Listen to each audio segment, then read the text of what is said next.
তা আমার ছেলে মেয়েকে ভাত দেবো, এখন ভাত বাড়ছি। শুভ দুপুর আমার প্রিয় বন্ধুরা, তোমরা কি করছো অবশ্যই বলবে। আমার রান্না হয়ে গেছে, বেশি কিছু করিনি, তো শুধু ডাল ছিল কালকের, এটা দিয়েছি ছেলে মেয়েকে। ডাল তো লাগে বাচ্চা পোলাপানের ঘরে, সেজন্য আমি এখন আর বানাইনি, কালকে ছিল। আর বানিয়েছি এখানে দেখো কোমরের ডুবা চচ্চড়ি।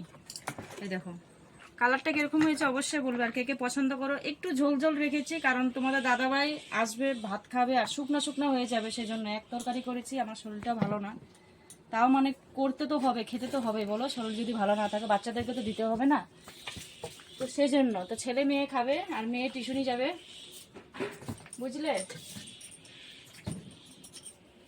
মেয়ে টিউশনি চলে যাবে, সেজন্য আমি ভাতটা খাইয়ে দিব ওদেরকে, আর ছেলে হাতেই খাবে। আর তোমরা কে কে খাবে অবশ্যই চলে এসো আমাদের বাসাতে, একসঙ্গে আমরা সবাই খাবো,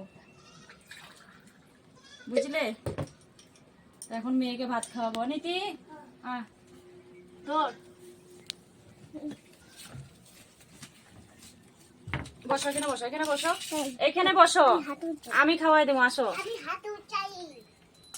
তো মেয়ে বেশি ঝাল খাবে না, একটু আলু ভাজবো তরকারির থেকে, তো আলু দেবো। হ্যাঁ ঝাল খাবে না, আমি বলছি বন্ধুদেরকে। বলো বন্ধুরা ভাত খেতে এসো, হ্যাঁ বলো তাড়াতাড়ি।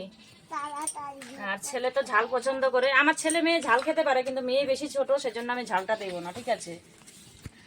আর ছেলে তো ঝাল খেতে পারে, একটু ঝাল টাল করে বানালে এইসব সবজি টবজি যে স্বাদ হয়। হাতে ধরবা না, না বন্ধুরা দেখতেছে।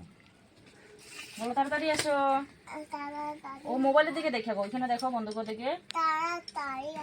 হ্যাঁ বলো, দেখো আমি ভাত খাচ্ছি। সাদেছে সাদেছে নি কয়ে দাও। ও জিজ্ঞাসা করছে তোমাদেরকে স্বাদ হয়েছে, ও খাচ্ছে, ও বলতে পারে না, তো দেখতেই পারলে। তো এখন রাখি, সবাই ভালো থেকো, টাটা বাই।